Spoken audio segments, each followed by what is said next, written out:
സീനൂസിൻ്റെ എല്ലാ പ്രേക്ഷകരെയും ഞാനൊരു പ്രത്യേക സ്ഥലത്തേക്ക് സ്വാഗതം ചെയ്യുകയാണ്.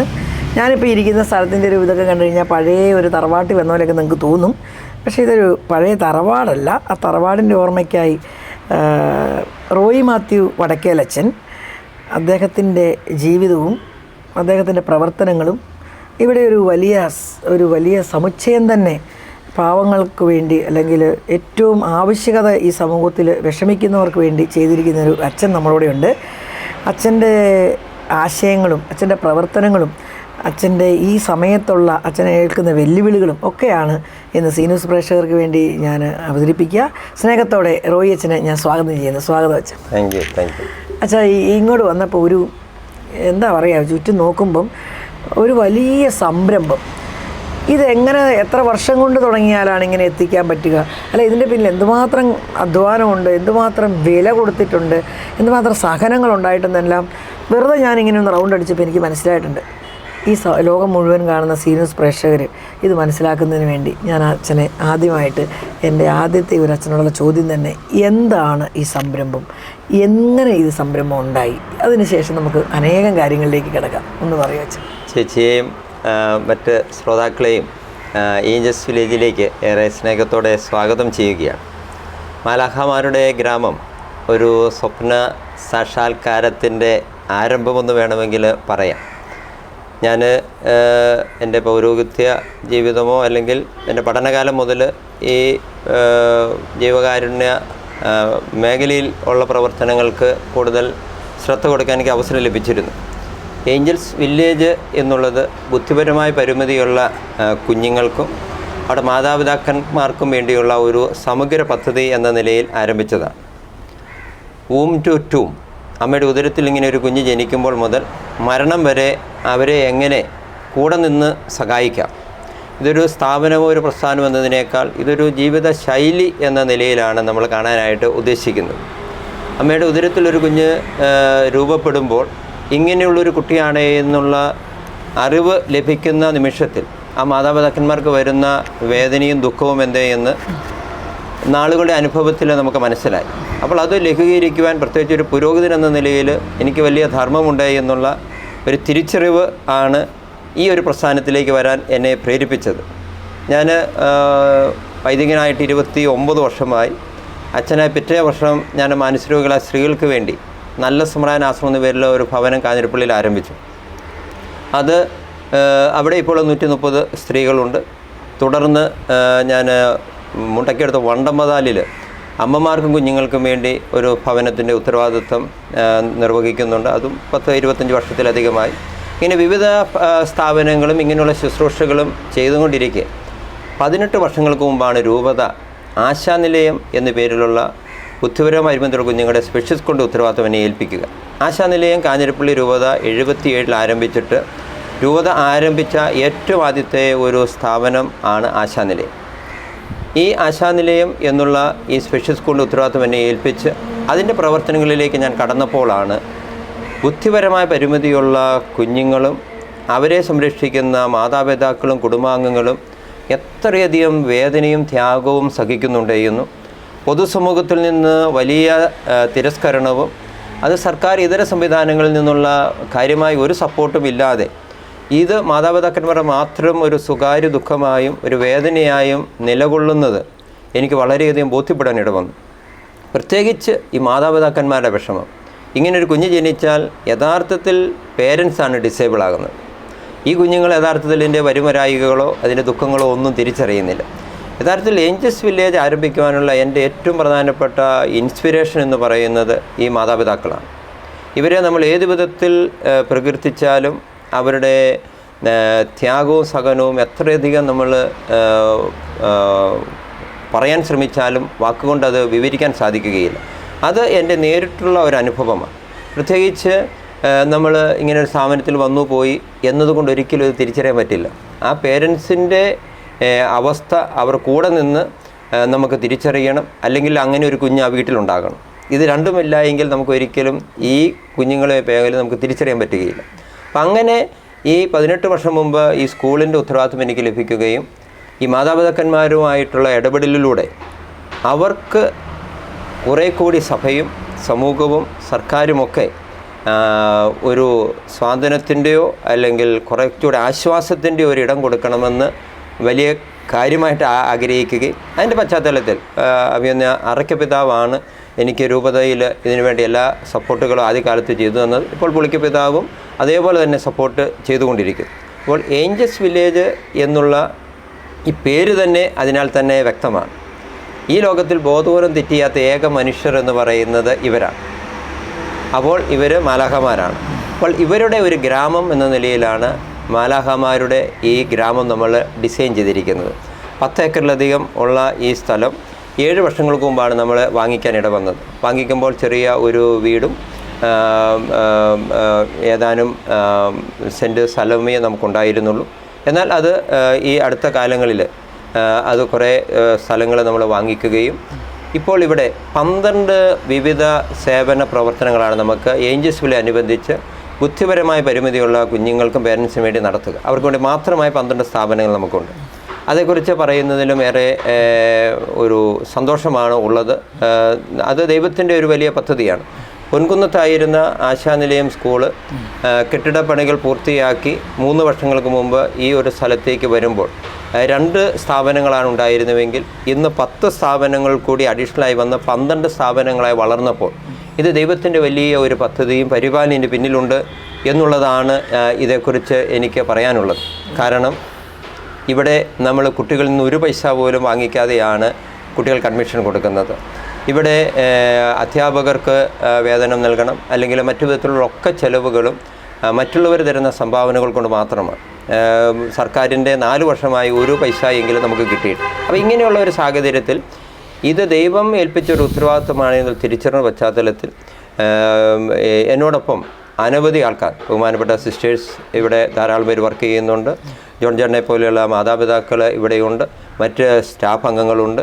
ഇതൊരു ജോലി എന്നതിനേക്കാൾ ഒരു കടമ, ഒരു ധർമ്മനിർവഹണം എന്ന നിലയിൽ ഒരു പറ്റം ആൾക്കാർ രാപകൽ അധ്വാനിക്കുന്നത് കൊണ്ടാണ് ഈ ഒരു ശുശ്രൂഷ അല്ലെങ്കിൽ ഈ ഒരു പ്രവർത്തനം മുന്നോട്ട് പോയിക്കൊണ്ടിരിക്കുക. കത്തോലിക്ക സഭയുടെ ഏറ്റവും വലിയൊരു ശ്രേഷ്ഠത എന്ന് പറഞ്ഞാൽ ഞാനൊക്കെ ലോകം മുഴുവൻ പലയിടത്തും സഞ്ചരിച്ചപ്പോൾ മനസ്സിലായത് അശരണരെയും അനാഥത്വത്തെയും അല്ലെങ്കിൽ ഇതുപോലെ ഇപ്പോൾ അച്ഛൻ പറഞ്ഞതുപോലെ ഞാൻ ആ കുട്ടികളെയൊക്കെ കാണുകയായിരുന്നു. അവർ മാലാഖമാർ തന്നെയാണ്. അവർക്ക് പാപം ചെയ്യാനും തെറ്റിയാനും ഒന്നും അറിയില്ല, പക്ഷെ അവരെന്ത് ചെയ്യുന്നതെന്നും അവർക്കറിയില്ല. അച്ഛൻ പറഞ്ഞത് വളരെ കറക്റ്റാണ്. ഇങ്ങനെ ഒരു കൊച്ചുള്ളൊരു വീട് അവർ നിസ്സഹായമാണ്, പൈസയും കൂടി ഇല്ലെങ്കിൽ പ്രത്യേകിച്ചും. അപ്പോൾ ആ പാവപ്പെട്ട അപ്പൻ്റെയും അമ്മയുടെയും കണ്ണുനീരിന് ഒരു ഉത്തരം പറയുന്ന പോലെ ഇതൊരു ബിസിനസ് ചെയ്ത് നടക്കുന്ന സംവിധാനമല്ല, ബിസിനസ്സിന് വേണ്ടി ചെയ്തതല്ല. പലർക്കും പല രീതിയിൽ നമ്മുടെ സഭയുടെ നന്മകളെ ഇകഴ്ത്തി കാണിക്കാൻ പല ഡയലോഗുകളും പലപ്പോഴും സോഷ്യൽ മീഡിയയിൽ നമ്മൾ കാണാറുണ്ട്. എന്നാൽ ഒരു വൈദികൻ അച്ഛനാകുന്നതിന് മുമ്പ് തന്നെ, റോയി അച്ഛനാകുന്നതിന് മുമ്പ് തന്നെ, അല്ലെ അച്ഛനായി കഴിയുമ്പോഴോ എനിക്കൊരു ദൗത്യമുണ്ട്, ഈ പാവങ്ങളെ കരുതണം, ഈ അവസ്ഥയിലുള്ളവരെ സംരക്ഷിക്കണമെന്ന് ചിന്തിക്കുകയും വളരെ ഈസിയായിട്ട് ലൈഫ് കൊണ്ടാകുന്ന ഒരു ലൈഫിനെ മാറ്റിയിട്ട് ഇവരുടെ കൂടെ ജീവിക്കുകയും ചെയ്യുകയാണ്, അവരോട് പ്രവർത്തിക്കുകയാണ്. അതിനുവേണ്ടി എത്ര റിസ്ക് എടുത്താലും നമ്മളൊരു വീട്ടിൽ, അതാണ് റോയി അച്ഛനെ കാണുമ്പോൾ ഞാനൊക്കെ അറിയാതെ കൈകൂപ്പിപ്പോയി മുമ്പേ. കാരണം നമ്മളൊരു വീട്ടിൽ 4 പേരുള്ള ഒരു കുടുംബത്തെ കൊണ്ടുപോകാൻ ഇന്ന് കഷ്ടപ്പെടുന്ന ഇത്തിരിയൊന്നുമല്ല. കാരണം ഇവിടുത്തെ ഈ രാജ്യത്തിൻ്റെ സ്ഥിതി അനുസരിച്ച്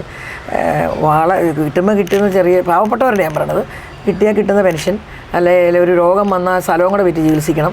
നമ്മുടെ അവസ്ഥയൊക്കെ വളരെ ദയനീയമാണ് പലപ്പോഴും. അല്ലെ ഇങ്ങനെ ഒരു കൊച്ചുണ്ടെങ്കിൽ എന്ത് ചെയ്യും? അപ്പോൾ അവിടെ ശക്തമായ തൂണായി നിന്ന് ഒരു ജീവിത ശൈലിയെ രൂപപ്പെടുത്തി ഈ കുഞ്ഞുങ്ങൾക്കൊരു അഭയ കേന്ദ്രമാണ് അച്ഛൻ ചെയ്തത്. അത് അച്ഛൻ്റെ കൂടെ സഭ മീൻസ് അർക്കിപ്പിതാവും പുളിക്കിപ്പിതാവും എല്ലാം കൂടെയുണ്ട്, ഒത്തിരിയേറെ മനുഷ്യരുണ്ട്. എങ്കിലും അച്ഛനെടുത്ത് ഒരാൾ വെല്ലുവിളികളെ സ്വീകരിക്കണമല്ലോ. അവിടുത്തെ വെല്ലുവിളി ചെറുതാണെന്ന് ഞാൻ വിശ്വസിക്കുന്നില്ല. കാരണം ഒരു കുഞ്ഞങ്ങനത്തെ ഉള്ള എൻ്റെ വീട്ടിൽ എൻ്റെ അനിയത്തി നടക്കാൻ മേലാതെ ഉണ്ടായിരുന്ന എൻ്റെ അനുഭവങ്ങളെല്ലാം ഞാനിപ്പോൾ ചിന്തിക്കുകയായിരുന്നു. അപ്പനും അമ്മയും എത്ര കഷ്ടപ്പെടുന്നുണ്ടായിരുന്നു. അപ്പം ഇത്രയും കുഞ്ഞുങ്ങളെ കൊണ്ട്, അതാണ് ഇനി അച്ഛൻ പറയേണ്ടത്. എത്ര കുട്ടികളാണ് നമുക്കിപ്പോൾ ഇവിടെ ഉള്ളത്. അതോടൊപ്പം തന്നെ ഇവർക്ക് ഒരുപക്ഷെ ഒരു സൈഡിൽ അവർ വീക്കാണെങ്കിലും വേറെ ഏതെങ്കിലും സൈഡിൽ അവർക്ക് കഴിവുകളുണ്ടോ, അവരെ അതിനെ പരിശീലിപ്പിക്കാനോ മറ്റ് സാധ്യതകൾ ഇവിടെയുണ്ടോ, അങ്ങനെ കൂടെയുള്ളൊരു കാര്യം ഒന്ന് പറയാൻ പറ്റും. നമുക്ക് ഇവിടെ 12 ശുശ്രൂഷകളാണുള്ളതെന്ന് ഞാൻ മുൻപ് സൂചിപ്പിച്ചു.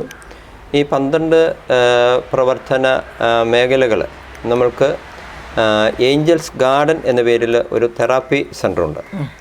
കൂടാതെ ആശാ നിലയം എന്നുള്ള സ്പെഷ്യൽ സ്കൂളുണ്ട്.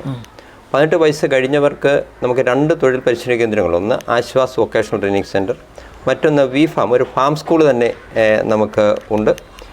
വീണ്ടും 4 ബോർഡിങ്ങുകൾ. 18 വയസ്സ് താഴെയുള്ള പെൺകുട്ടികൾക്കും ആൺകുട്ടികൾക്കും സെപ്പറേറ്റ് ബോർഡിംഗ് ഉണ്ട്. 18 വയസ്സിന് മുകളിലുള്ള ആൺകുട്ടികൾക്കും പെൺകുട്ടികൾക്കും സെപ്പറേറ്റ് ബോർഡിങ്ങുകളുണ്ട്.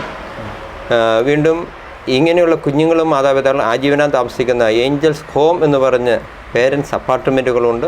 18 വീടുകളാണ് നിലവിലുള്ളത്. 10 ഫാമിലി ഓൾറെഡി താമസം തുടങ്ങി. വീണ്ടും നമുക്ക് ഏഞ്ചൽ ഷോപ്പ് എന്ന് പറഞ്ഞ 2 കടകൾ നമ്മൾ നടത്തുന്നുണ്ട്. ഇതൊരു ബിസിനസ് സ്ഥാപനം തന്നെയാണ് എങ്കിലും ഇതിൻ്റെ പ്രത്യേകത എന്ന് പറയുന്നത് ഈ കുഞ്ഞുങ്ങൾ ഇവിടെ അല്ലെങ്കിൽ അഡൽസ് ആയിട്ടുള്ള യുവാക്കൾ ഇവിടെ ജോലി ചെയ്യുന്നു എന്നുള്ളതാണ് ഇവിടുത്തെ പ്രത്യേകത. ഇവർക്ക് ട്രെയിനിങ് കൊടുത്ത് എന്തൊക്കെ സംഭവമാണ് അച്ഛാ ഈ ഏഞ്ചൽ ഷോപ്പിലുള്ളത്? ഏഞ്ചൽ ഷോപ്പിൽ നമുക്ക് നിലവിൽ 2 ഷോപ്പുകളാണ് നമുക്കുള്ളത്. കാഞ്ഞിരപ്പള്ളിയിലുള്ള കടയിൽ നമ്മൾ ഒരു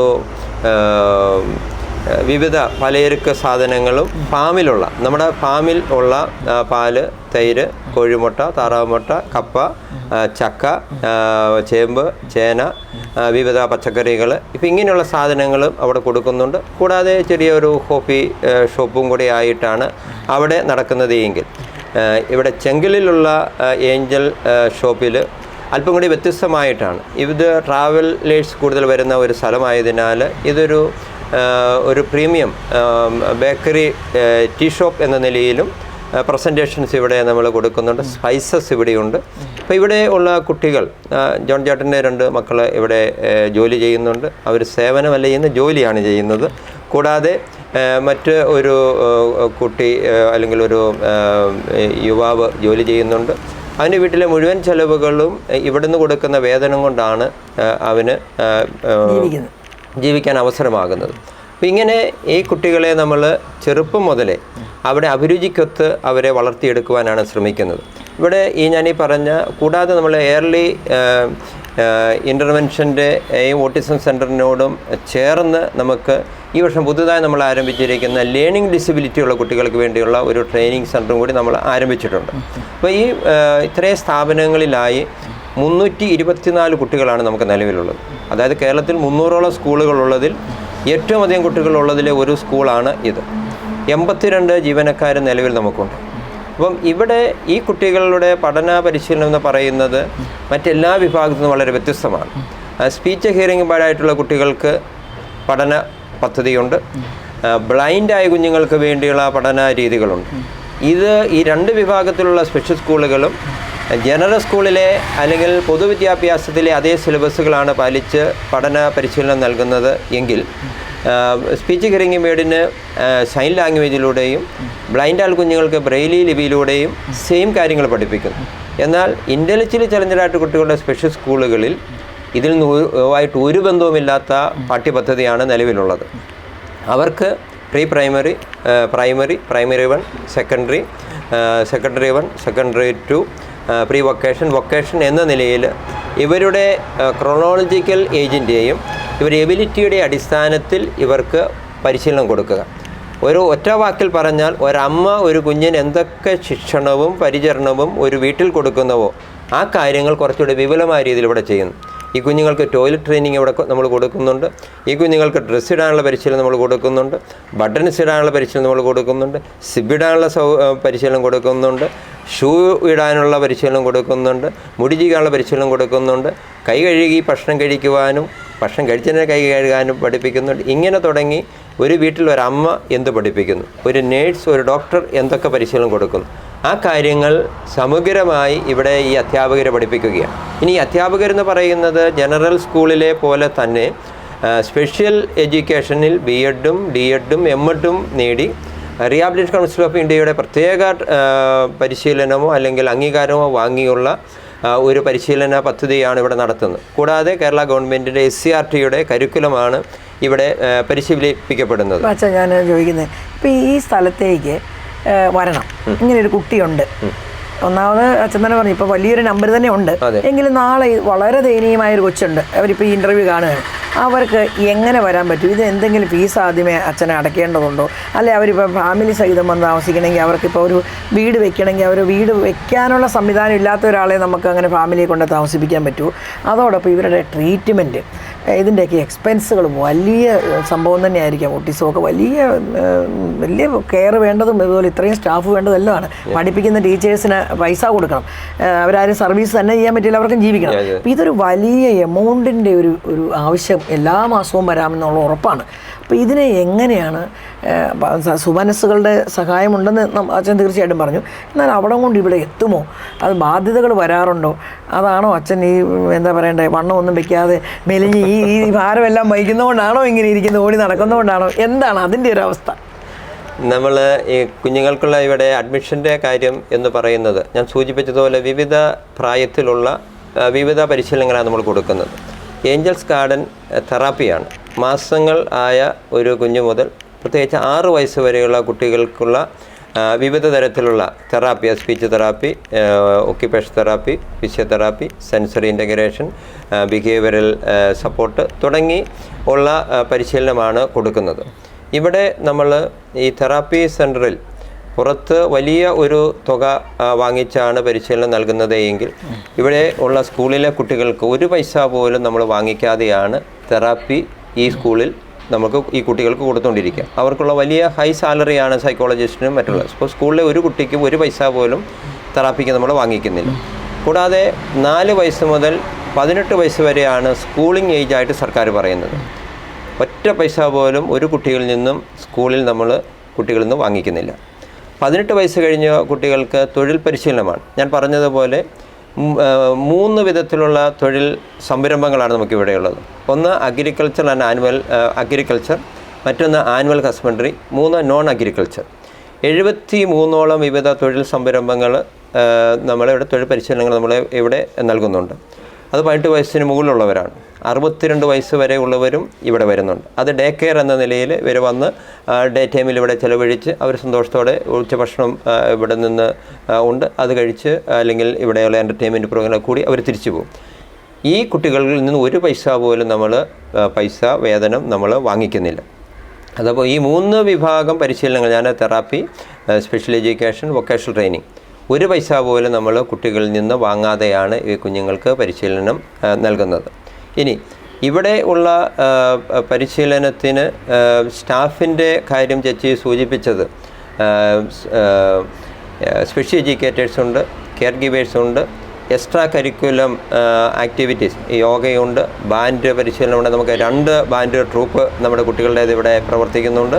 വിവിധ സ്ഥലങ്ങളിൽ നമ്മൾ ബാൻഡ് പ്രോഗ്രാമിന് നമ്മൾ പോകാറുണ്ട്. അതിന് നമ്മൾ പൈസ വാങ്ങിക്കാറുണ്ട്. അത് ഈ കുട്ടികൾക്ക് നമ്മൾ ഷെയർ ചെയ്യുന്നതുമാണ്. കൂടാതെ നമ്മൾ ഡാൻസ്, മ്യൂസിക്, കമ്പ്യൂട്ടർ, നമ്മളിപ്പം കമ്പ്യൂട്ടർ ട്രെയിനിങ്ങിനെ കുറിച്ച് പറഞ്ഞാൽ കേരളത്തിൽ ആദ്യമായി ഡിജിറ്റൽ ലേണിംഗ് ആരംഭിച്ച ഒരു സ്കൂള് ഇതാണ്.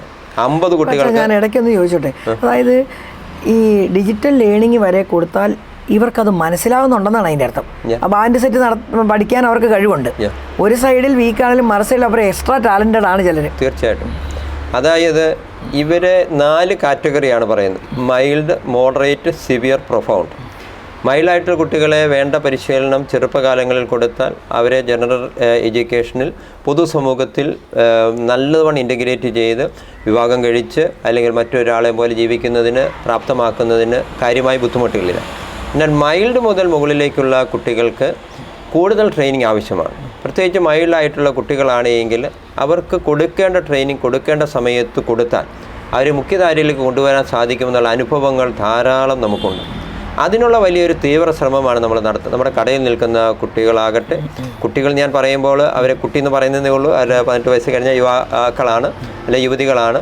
ഇവർക്ക് കൊടുത്താൽ ഇവരെ മുഖ്യധാരയിൽ എത്തിക്കാൻ പറ്റുമെന്നുള്ള അനുഭവം. ബാൻഡിൻ്റെ കാര്യം ഞാൻ പറഞ്ഞു, നമുക്ക് 34 കുട്ടികളാണ് ബാൻഡിലുള്ളത്. 2 ട്രൂപ്പായിട്ട് നമ്മൾ വിവിധ സ്ഥലങ്ങളിൽ പ്രോഗ്രാമിന് പോകും. ഇവർ എനിക്ക് ഒരു ഡ്രമ്മിൻ്റെ ഒരു കമ്പ് എടുത്ത് അടിക്കാൻ നമുക്കറിയില്ല, പക്ഷേ നല്ല സ്വരമാതിരിയോടുകൂടി ഈ വർഷം മുതൽ നമ്മൾ ബാൻഡ് കുറച്ചുകൂടി അപ്ഗ്രേഡ് ചെയ്തു. അത് 22-ാം തീയതി അതിൻ്റെ ഒരു അരങ്ങേറ്റം കൂടി പൊൻകുന്നം ടൗണിൽ വെച്ച് നടത്തുകയാണ്. അപ്പോൾ അവിടെ പാട്ട് മറ്റ് മ്യൂസിക് ട്രൂപ്പ് പോലെ തന്നെ കുട്ടികളിപ്പം പാട്ട് വായിക്കാൻ തുടങ്ങി. അപ്പോൾ നമ്മൾ പലർക്കുമില്ലാത്ത ടാലൻറ്റുകൾ അതുണ്ട്. ഇവർക്ക് ചേച്ചി സൂചിപ്പിൽ എക്സ്ട്രാ ടാലൻറ്റ് ഉള്ളവർ ഉണ്ട്. അപ്പോൾ ആ എക്സ്ട്രാ ടാലൻ്റ് ഉള്ള കുട്ടികളെ what is appropriate for them എന്ന് നമ്മൾ മനസ്സിലാക്കി അത് കണ്ടെത്തി അവരെ പരിശീലിപ്പിച്ചാൽ അവർ വളരെ നല്ലവണ്ണം ഡാൻസ് കളിക്കുന്നവരുണ്ട്. പാട്ട് സ്റ്റേറ്റിൽ സമ്മാനം വാങ്ങിയ ശരത് എന്ന് പറയുന്ന കൊച്ച് നമ്മുടെ കൂടെയുണ്ട്. വളരെ ക്ലാസിക്കലായിട്ട് വളരെ ഭംഗിയായിട്ട് പാട്ട് പാടുന്നവരുണ്ട്, ഡാൻസ് കളിക്കുന്നവരുണ്ട്. മറ്റ് വിവിധ സ്ഥലങ്ങളിൽ ഈ കുട്ടികളുടെ പ്രോഗ്രാമുകൾ, അത് പേരൻസ് ഉൾപ്പെടെ ജോൺ ചേട്ടൻ ഉൾപ്പെടെയുള്ളവർ കഴിഞ്ഞ ഒരു പള്ളി പ്രോഗ്രാമുകൾക്ക് നമ്മൾ പ്രോഗ്രാമിന് പോകാറുണ്ട്. അതും പൈസ വാങ്ങിച്ച് ചെയ്യാനാണ് നമ്മൾ ഉദ്ദേശിക്കുന്നത്. കാരണം ഇതെല്ലാം കുഞ്ഞുങ്ങൾക്കൊരു സഹായകമാകണം.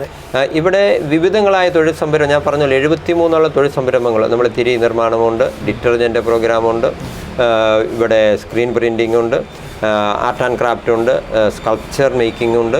ഇങ്ങനെ അനവധി നോൺ അഗ്രികൾച്ചറായ പ്രോഗ്രാമുകളുണ്ട്. കൂടാതെ അഗ്രികൾച്ചറിനും ആനുവൽ ഹസ്ബൻഡറിക്കും വലിയ ഒരു പ്രാധാന്യം നമ്മളിവിടെ കൊടുക്കുന്നുണ്ട്. അത് എന്തെന്ന് ചോദിച്ചാൽ അത് കുറച്ചുകൂടെ നാച്ചുറലാണ്. കുട്ടികൾക്ക് അത് വീട്ടിൽ ഫോളോ ചെയ്യാൻ എളുപ്പമാണ്. നമ്മൾക്ക് കാഞ്ഞിരപ്പള്ളിയിലുള്ള സ്ഥലത്ത് നമ്മൾ 10 ഏക്കർ സ്ഥലം അവിടെയുണ്ട്. 16 പ്ലോട്ടുകളായിട്ട് നമ്മുടെ കൃഷിയിടം തിരിച്ചിരിക്കുകയാണ്. അത് വാഴയുടെ പ്ലാന്റേഷനുണ്ട്, കപ്പയുടെ തോട്ടമുണ്ട്, വിവിധ ഫ്രൂട്ട്സിൻ്റെ rambutan, dragons fruit, cashew plant നമുക്കുണ്ട്, പെപ്പർ പ്ലാന്റേഷനുണ്ട്, കോക്കനട്ടുണ്ട്, ആയുർവേദ പ്ലാന്റ് ഉണ്ട്, പച്ചക്കറിയുടെ തോട്ടമുണ്ട്. ഇങ്ങനെ വിവിധ തോട്ടങ്ങളായിട്ട് തിരിച്ച് അവിടെ ഈ കുട്ടികൾക്ക് വേണ്ട പരിശീലനം കൊടുത്താൽ അവർക്ക് വീട്ടിൽ പോയി അത് തുടരാനായിട്ട് സാധിക്കും. അത് ഹോർട്ടിക്കൾച്ചർ തെറാപ്പി എന്ന് പറഞ്ഞൊരു തെറാപ്പി തന്നെ നമ്മൾ ഇവിടെ കൊടുക്കുന്നുണ്ട്. അത് ഞാൻ തിരുവനന്തപുരം വെള്ളയാനി അഗ്രികൾച്ചർ യൂണിവേഴ്സിറ്റിയിൽ നിന്ന് ഡോക്ടർ ബേലായുടെ സഹകരണത്തോടു കൂടി ഒരു ഹോർട്ടിക്കൾച്ചർ തെറാപ്പിസ്റ്റിനെ ഇവിടെ വെച്ച് നമ്മളൊരു ഹോർട്ടിക്കൾച്ചർ തെറാപ്പി യൂണിറ്റ് നമ്മളിവിടെ തുടങ്ങിയിട്ടുണ്ട്. അതൊരു തെറാപ്പിയായിട്ട് ചെയ്യുന്നു. കൂടാതെ ആനിമൽ ഹസ്ബൻഡറിക്ക് വലിയ പ്രാധാന്യം നമ്മൾ കൊടുക്കുന്നുണ്ട്. നമുക്ക് പശു 10-20 ഉണ്ട്, ആട് 10-40 ഉണ്ട്, കോഴി 10-200 ഉണ്ട്, താറാവുണ്ട്, മുയലുണ്ട്, മീൻകുളങ്ങൾ 5-6 മീൻകുളങ്ങൾ നമുക്ക് നിലവിലുണ്ട്, ലവ് ബേഡ്സ് ഉണ്ട്. അപ്പം ഇങ്ങനെ വിവിധങ്ങളായ ഇങ്ങനെയുള്ള കാര്യങ്ങളിലൂടെ നമ്മൾ ഈ കുഞ്ഞുങ്ങൾക്ക് ഒരു പെറ്റ് തെറാപ്പി എന്നുള്ള ആ ഒരു തെറാപ്പി കൂടി കൊടുക്കാൻ ഇടവരും. നമുക്കൊരു ആടിനെയാകാം, ഒരു മുയലിനെയാകാം, അല്ലെങ്കിൽ ഒരു കിളിയെയാകാം. അതിനെ താലോലിക്കുകയോ അല്ലെങ്കിൽ അതിൻ്റെ അടുത്ത് നിൽക്കുകയോ ഒക്കെ ചെയ്യുമ്പോൾ വരുന്ന ഒരു പോസിറ്റീവ് മൈൻഡ് എന്ന് പറയുന്നത് വളരെ വലുതാണ്. ഇപ്പം ചേച്ചി പറഞ്ഞ പോലെ ഞാനിങ്ങനെ ക്ഷീണിച്ചിരിക്കുന്നു എന്ന് പറഞ്ഞാൽ അതിൻ്റെ കുടുംബപരമായ അവസ്ഥയാണ്. എങ്കിലും ഞാനും കുട്ടികളോടൊപ്പം ഫ്രീ ഉള്ള സമയങ്ങൾ മുഴുവൻ പറമ്പിൽ പണിയുന്ന ആളാണ്. അപ്പോൾ അത് എനിക്ക് വളരെ സന്തോഷം. അതുകൊണ്ടാണ് ഞാൻ കൃഷി സ്ഥലങ്ങൾ എന്ന് പറയുന്നത് മാക്സിമം ഏതെങ്കിലുമൊക്കെ വിധത്തിൽ കടമെടുത്തായാലും സ്ഥലം വാങ്ങിക്കും, അവിടെ നമ്മൾ കൃഷി ചെയ്യും. ഇവിടെ 10 ഏക്കറിലധികം സ്ഥലമുള്ളിടത്ത് ഓരോ സ്ഥലവും ഇപ്പം ചേച്ചി പറമ്പിലൊന്ന് പോയാൽ അറിയാം, ഒരു സ്ഥലം പോലും വേസ്റ്റ് ആക്കിയിട്ടില്ല. മുഴുവൻ സ്ഥലങ്ങളും ഞങ്ങൾ വളരെ പ്രോപ്പറായിട്ട് കൃഷി ചെയ്തിട്ടുണ്ട്. അപ്പോൾ അത് എൻ്റെ മനസ്സിലുള്ളൊരു ചിന്ത, പ്രകൃതി അല്ല അഗ്രികൾച്ചർ എന്നൊക്കെ പറയുന്നത് അത് സ്പിരിച്വാലിറ്റിയാണ്. ആ ഒരു സ്പിരിച്വാലിറ്റി നമ്മൾ പള്ളിയിൽ പ്രാർത്ഥിക്കുന്നത് പോലെ തന്നെ ദൈവം തന്നിരിക്കുന്ന ഈ പ്രകൃതിയെയും സ്നേഹിക്കാനും സാധ്യതകളെ ഉപയോഗിക്കാനും വലിയൊരു ആഗ്രഹം മനസ്സിലുണ്ട്. അപ്പോൾ അതുകൊണ്ട് നമ്മൾ കുഞ്ഞുങ്ങളും എൻ്റെ കൂട്ടത്തിൽ കുട്ടികളും വരും, സ്റ്റാഫും സമയമുള്ളപ്പോൾ വരും. അതുകൊണ്ട് കൃഷിയും ആനിമൽ ഹസ്ബൻഡറിക്ക് വലിയൊരു പ്രാധാന്യം നമ്മൾ ആ മേഖലയിൽ. ഞാനത് കണ്ടച്ചാ അവിടെ നിന്ന് ഞാനിങ്ങനെ ഇറങ്ങി വരുമ്പോൾ ഡ്രാഗണിൻ്റെ ഒക്കെ കൃഷി കണ്ടു. ഞാൻ തീർച്ചയായിട്ടും ഒരു തൈ മേടിച്ചുകൊണ്ട് പോകാൻ വേണ്ടി തന്നെ ഇരിക്കുന്നത്. നമ്മുടെ അതായത് കഴിഞ്ഞ ദിവസങ്ങളിലൊക്കെ ഞാനത് കാണുകയായിരുന്നു. ഡ്രാഗണൊക്കെ അവനവൻ്റെ വീടിൻ്റെ അടുത്ത് വെക്കുന്നത്. അവനവൻ്റെ വീടിൻ്റെ തൊട്ടുമുറ്റത്തുനിന്ന് കാന്തുകാരിയും വഴുതനങ്ങായും ഉണ്ടാക്കാൻ പഠിച്ചാൽ തന്നെ വിഷമില്ലാത്ത കുറച്ച് മനുഷ്യർക്കൂടെ ജീവിക്കാം എന്നുള്ളതും, ഇത്രയും സ്ഥലം കളയാതെ കൃഷി ചെയ്തതിന് ആദ്യം തന്നെ അതിനുവേണ്ടിയുള്ള അധ്വാനിക്കാനുള്ള മനസ്സ്, അതിൻ്റെ ട്രെയിനിങ് സമ്മതിച്ചിരിക്കുന്നു വെച്ചാൽ വളരെ സന്തോഷം. എനിക്ക് ചോദിക്കാനുള്ള, അച്ഛൻ വിവിധ സ്ഥാനങ്ങൾ അച്ഛന് കിട്ടിയിട്ടുണ്ട്, അല്ലെങ്കിൽ അത് അതിനുവേണ്ടി സർവീസ് ചെയ്യേണ്ട അച്ഛന് വന്നിട്ടുണ്ട്. അപ്പോൾ ഏതെല്ലാം സ്ഥാനത്ത് അച്ഛൻ ഔദ്യോഗികമായി ഈ ഇത്രയും വലിയൊരു സംഭവം നടത്തുന്നതോടൊപ്പം തന്നെ പല സ്ഥാനങ്ങളും അതിൻ്റെ ഉത്തരവാദിത്വം ഏറ്റിട്ടുണ്ട്. അപ്പോൾ എന്തൊക്കെ സ്ഥാനത്ത് ഇരുന്നിട്ടുണ്ട്, അതിൻ്റെ ആ മേഖലയിൽ അച്ഛന് എങ്ങനെ സമയം ചെലവഴിക്കേണ്ടി വന്നിട്ടുണ്ട്? അത് വലിയ പ്രൗഡൻസ് മറ്റാർക്കും കിട്ടാത്തത് എനിക്ക് ലഭിച്ചിട്ടുണ്ടെന്നുള്ളൊരു വിശ്വാസമാണ് എനിക്കുള്ളത്. ഞാൻ സെമിനാരിയിൽ 95 ബാച്ചാണ്.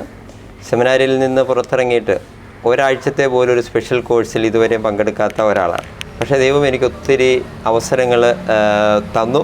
എൻ്റെ ശുശ്രൂഷ മേഖലയിൽ.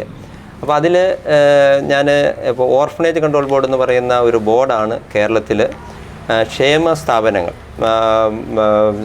ഭിന്നശേഷി സ്ഥാപനങ്ങൾ, ഓൾഡ് ഏജ് കുട്ടികളുടെ സ്ഥാപനങ്ങൾ, 2000-ലധികം സ്ഥാപനങ്ങളാണ് കേരളത്തിലുള്ളത്. 1960-ലെ orphanages and other charitable home supervision control എന്ന് പറയുന്ന ആക്ട് പ്രകാരം രൂപീകരിച്ച ഒരു സംവിധാനത്തിൻ്റെ ഭാഗമായി കേരള സർക്കാരിൽ 60 വർഷമായിട്ടുള്ള ഒരു ബോർഡാണ് ഓർഫൻ കൺട്രോൾ ബോർഡ്. ഞാൻ കഴിഞ്ഞ ടൈമിൽ അതിൻ്റെ ബോർഡിൻ്റെ ചെയർമാനായിരുന്നു. ഇപ്പോൾ ഞാൻ ആ ബോർഡിൻ്റെ മെമ്പറാണ്. കോട്ടയം, ഇടുക്കി ജില്ലകളുടെ ചാർജുണ്ട് എനിക്ക്. ഈ 2 ജില്ലകളിൽ തന്നെ 300 സ്ഥാപനങ്ങളുണ്ട്. എല്ലാ 4 വർഷം കൂടുമ്പോൾ ഈ സ്ഥാപനങ്ങൾ രജിസ്ട്രേഷൻ പുതുക്കണം. അത് ഞങ്ങൾ നേരിട്ട് സ്ഥാപനം പോയി വിസിറ്റ് ചെയ്ത് അത് കെട്ടിട സൗകര്യങ്ങളും അവിടെയുള്ള ഇൻഫ്രാസ്ട്രക്ചറും ഹൈജീനും രജിസ്റ്ററുകളെല്ലാം നേരിട്ട് പരിശോധിച്ച് റിപ്പോർട്ട് കൊടുത്താണ് അത് ചെയ്യുക. കൂടാതെ ഞാൻ KCBCയുടെ ഈ കെയർ ഹോമുകളുടെയും സ്പെഷ്യൽ സ്കൂളിൻ്റെ ആദ്യത്തെ ഡയറക്ടർ ഞാനാണ്. KCBCയുടെ മറ്റ് കെയർ ഹോമുകളുടേതും മറ്റൊരച്ഛൻ ഏതാനും നാളുകളുണ്ടായിരുന്നു. 7 വർഷം ഞാൻ KCBCയുടെ കെയർ ഹോമുകളുടെയും സ്പെഷ്യൽ സ്കൂളുകളുടെയും സ്റ്റേറ്റിൻ്റെ ഡയറക്ടറായിരുന്നു. കൂടാതെ കേരളത്തിൽ 300ഓളം സ്പെഷ്യൽ സ്കൂളുകളാണ് ഇൻ്റലക്ച്വൽ ചലഞ്ചിന് വേണ്ടിയുള്ളത്. ഞാൻ 12 വർഷത്തോളമായി അതിൻ്റെ എയ്ഡ് എന്ന് പറയുന്ന അസോസിയേഷൻ്റെ ചെയർമാനാണ്. അത് മിക്കവാറും സർക്കാരുമായിട്ട് സമരങ്ങളും ചർച്ചകളും ഒക്കെ ആയി മുന്നോട്ട് പോകുന്ന ഒരു സംവിധാനമാണ്. ഇവിടെ ഞാൻ ഇതേക്കുറിച്ച് പറയുമ്പോൾ എനിക്ക് ദൈവം അവസരങ്ങൾ ഒത്തിരി തന്നു എന്നുള്ളത് ഞാൻ ഏറെ എളിമയോടും നന്ദിയോടും കൂടിയാണ് ഓർക്കുക. ഒരേ സമയം സർക്കാരിൻ്റെ സംവിധാനത്തിൻ്റെ ഉത്തരവാദിത്തത്തിലുണ്ടായിരുന്നു, അതേസമയം സഭയുടെ ഉത്തരവാദിത്വമുണ്ടായിരുന്നു. അതേപോലെ തന്നെ സ്പെഷ്യൽ സ്കൂളുകളുടെ അസോസിയേഷൻ്റെ ചാർജ് എനിക്കുണ്ടായിരുന്നു. അതുപോലെ തന്നെ ഈ ഓർഫനേജ് അസോസിയേഷനും ഉണ്ടായിരുന്നു. അതും ഈ 2000 സ്ഥാപനങ്ങൾ വരുന്ന അതിൻ്റെ സ്റ്റേറ്റിൻ്റെ പ്രസിഡൻ്റായിരുന്നു. അപ്പോൾ ആ വിധത്തിൽ സഭയുടെയും സർക്കാരിൻ്റെയും അസോസിയേഷൻ്റെ എല്ലാം ഉത്തരവാദിത്വം ഒരേ സമയം ഞാൻ നിർവഹിച്ചിട്ടുണ്ട്. കൂടാതെ ഞാനൊരു 16 സ്ഥാപനങ്ങളിപ്പോൾ നേരിട്ട് നടത്തുന്നുണ്ട്. ദൈവം ഒരു വിധത്തിൽ മറ്റൊരു വിധത്തിൽ എനിക്ക് വലിയ ഒരു പ്രൊവിഡൻസോ അല്ലെങ്കിൽ എന്നോട് വലിയ കരുണയോ കാണിച്ചത് കൊണ്ട് ഈ കാര്യങ്ങൾ നടത്താൻ പറ്റുന്നു എന്നാണ് ഞാൻ വിശ്വസിക്കുക. ഞാൻ ലോകം മുഴുവനുള്ള സീനൂസിൻ്റെ എന്നല്ല, ഒരുപക്ഷെ സീനൂസിൽ നിന്ന് ഷെയർ ചെയ്തിട്ട് മറ്റ് ചാനലിലും പോകാറുണ്ട് നമ്മുടെ പ്രോഗ്രാം. ആരൊക്കെ നമ്മുടെ ഈ പ്രോഗ്രാം കാണുന്നുണ്ടോ ഞാൻ അവരോടെല്ലാം ഉള്ളൊരു വൺ വേഡ് അച്ഛൻ ഞാൻ പിന്നെ മറക്കാതിരിക്കാൻ വേണ്ടി ഇപ്പം തന്നെ പറയാം. ഞാനും എൻ്റെ ഭാര്യയും എൻ്റെ ഭർത്താവും എൻ്റെ മക്കളും എൻ്റെ അപ്പനും എൻ്റെ അമ്മയും എൻ്റെ അയൽവക്കംകാരും കഷ്ടി ആ ലോകത്താണ് നമ്മളിന്ന് ജീവിക്കുന്നത്. അതിൽ നിന്ന് പോലും മാറി ഞാനും എൻ്റെ ഭാര്യയും മക്കളെ പോയാലും എവിടെയെങ്കിലുമൊക്കെയാണ്, അല്ലെങ്കിൽ അത്ര ഇടുങ്ങിയ ലോകത്ത് ഇപ്പോൾ അച്ഛൻ പറഞ്ഞ നമ്പർ ഹ്യൂജാണ്. ഇങ്ങനെ എക്സ്ട്രാ ചലഞ്ചഡായ അല്ലെങ്കിൽ സ്പെഷ്യൽ ചലഞ്ചഡായ കുഞ്ഞുങ്ങളാകട്ടെ വലിയവരാകട്ടെ മരണം വരെയുള്ള അവരുടെ ആവശ്യങ്ങൾ ഗവൺമെൻറ് നോക്കുന്ന ഒരു സെക്ഷൻ, സഭ നോക്കുന്ന വേറൊരു സെക്ഷൻ, അത് 100 കണക്കിന് സ്ഥാപനങ്ങളുണ്ട് ഈ കേരളത്തിൽ നിന്ന് അച്ഛൻ്റെ ഒരൊറ്റ വാക്കിൽ നിന്ന് മനസ്സിലാവുകയാണ്. അപ്പോൾ അവർക്കെല്ലാം വേണ്ടി കരുതാൻ മദർ തെരേസ പറഞ്ഞൊരു വാക്കാണ് അച്ഛനെ കാണുമ്പോൾ എൻ്റെ ഹൃദയത്തിൽ കൊള്ളുക. കൽക്കട്ടയുടെ തെരുവിൽ 100 കുഷ്ഠരോഗികൾ കിടക്കും, ഞാനതിൽ നിന്ന് 2 എണ്ണത്തിനെ എടുക്കാൻ പറ്റുള്ളെങ്കിൽ എടുത്തുകൊണ്ട് വരും. ആ 2 എണ്ണം അവിടെ കുറഞ്ഞെന്ന് എനിക്ക് മനസ്സിലാകുമെന്ന് പറഞ്ഞ പോലെ ഒരൊറ്റ റോയിയച്ഛൻ വെറുതെ വേണേ പൗരോഹിത്യം സ്വീകരിച്ചിട്ട് കുർബാന ചൊല്ലിയിട്ട് സമാധാനത്തോടെ ഇരിക്കാം, ഒത്തിരി റിസ്ക് കുറയും. എന്നാൽ റിസ്ക്കുകളാണ് മുഴുവൻ ഏറ്റെടുക്കുന്നത്. ഇതൊന്നും ചെറിയ പരിപാടിയാണെന്ന് എനിക്ക് ഒരിക്കലും വിശ്വസിക്കാൻ പറ്റില്ല, നിങ്ങൾക്കുമല്ല. ഈ ഇത്രയും കുട്ടികളോ അല്ലെ ഇതിൻ്റെ സംവിധാനങ്ങളോ ഓടിക്കുക, സ്ഥാനത്തിരിക്കുക, വിശ്രമിക്കാതെ അതിൻ്റെ ഇടയ്ക്ക് കൃഷിക്ക് സമയം കണ്ടെത്തുക, പണിയെടുക്കുക, ഇതിൻ്റെ മുഴുവൻ ഉത്തരവാദിത്തങ്ങൾ വഹിക്കുക. ഒരു വ്യക്തിയിലൂടെ ദൈവം ചെയ്ത അല്ലെങ്കിൽ ദൈവത്തിൻ്റെ പ്രൊവിഡൻസ് ആണെന്ന് അച്ഛൻ പറയുമ്പോൾ ദൈവത്തിൻ്റെ കരുണ കൊണ്ട് ആ ഒരാൾ ചെയ്യുന്ന സംവിധാനം കണ്ട് നമുക്ക് അത്ഭുതം മാത്രമേ എനിക്ക് തോന്നുന്നുള്ളൂ ഇവിടെ വന്നിട്ട്. അപ്പോൾ സ്നേഹം നിറഞ്ഞ സഹോദരങ്ങളെ, നമ്മുടെ ഓരോ ജീവിതവും ദൈവം തരുന്ന പ്രൊവിഡൻസ് ആണെന്ന് ഓർത്താൽ ഞാനും എൻ്റെ കുടുംബവും മാത്രമല്ല, എന്നെ ചുറ്റിപ്പറ്റി നിൽക്കുന്നവർ, എനിക്ക് എന്നിലൂടെ ചെയ്യേണ്ട ദൗത്യത്തിൻ്റെ ഉടമസ്ഥർ ലോകത്തിൻ്റെ പല ഭാഗത്ത് പലതായിരിക്കും. അച്ഛനിപ്പോൾ ഈ ദൗത്യമാണെങ്കിൽ എനിക്ക് വേറൊന്നാണ്, അല്ലെ മറ്റൊരാൾക്ക് വേറൊന്നായിരിക്കും. അത് കണ്ണു തുറന്ന് കണ്ട് ഈ ഭൂമിയിൽ നിന്ന് ചെയ്യേണ്ട ഉത്തരവാദിത്വം ചെയ്ത് ഒരു വിജയകിരീടം ദൈവം നൽകുന്നത് മേടിക്കേണ്ട ഉത്തരവാദിത്വം എനിക്ക് നിങ്ങൾക്കുമുണ്ട്. ഇങ്ങനെ ഒരു റോയിച്ചിന് പറ്റുമെങ്കിൽ എനിക്ക് നിങ്ങൾക്ക് 1000 കൂട്ടം കാര്യം പറ്റും. ഇല്ലെങ്കിൽ ഇങ്ങനെ ചെയ്യുന്നവരെ സപ്പോർട്ട് ചെയ്യാൻ പറ്റും, അവരുടെ അടുത്തൊന്ന് വരാൻ പറ്റും. അത് ലാസ്റ്റ് ഞാൻ കൺക്ലൂഷന് വേണ്ടിയാണ് പറയേണ്ടതെങ്കിൽ പോലും ഈ സംവിധാനമൊക്കെ പൊൻകുന്നത്താണ്, പാലായുടെ തൊട്ടടുത്ത്. തീർച്ചയായിട്ടും നാട്ടിൽ പ്രത്യേകിച്ച് വിദേശത്തു നിന്നൊക്കെ വരുന്നവർ മക്കളെയും കൊണ്ടൊക്കെ വരണം. ഈ കുഞ്ഞുങ്ങളെ കാണുമ്പോൾ അവർക്ക് മനസ്സിലാവും ഞാൻ എത്ര ഭാഗ്യമുള്ള കുഞ്ഞാന്ന്. അപ്പോൾ എനിക്ക് ഇവർക്ക് ഭാഗ്യം കുറവൊന്നുമില്ല. ഇവർ ഞാൻ നോക്കിയിട്ട് ഇപ്പോൾ സ്വർഗ്ഗം പോലെ അച്ഛൻ നോക്കുന്നത്. എങ്കിലും എൻ്റെ അപ്പനും അമ്മയും എൻ്റെ കൂടെ ഉണ്ട്. അബ്സല്യൂട്ട്ലി അനാഥത്വമുള്ള അനേകം പേര് നമ്മൾ ജീവിതത്തിൽ കാണുന്നുണ്ട്. അപ്പോൾ നമ്മുടെ കുഞ്ഞുങ്ങൾക്ക് ഇതൊക്കെ അവരുടെ മനസ്സിൽ കൊടുക്കേണ്ട നല്ല ആശയങ്ങളാണ്.